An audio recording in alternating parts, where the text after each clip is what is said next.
ছিল 25শে বৈশাখ, বিশ্বকবি রবীন্দ্রনাথ ঠাকুরের জন্মদিন। ছোট করে আমাদের স্কুলে এই দিনটিকে পালন করা হয়েছিল, তারই কিছু মুহূর্ত তোমাদের সাথে শেয়ার করব।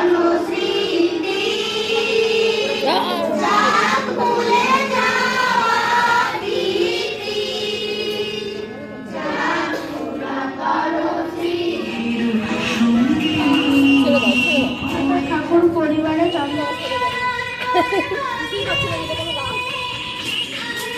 এইবার ভালো লাগবে, মনে হচ্ছে।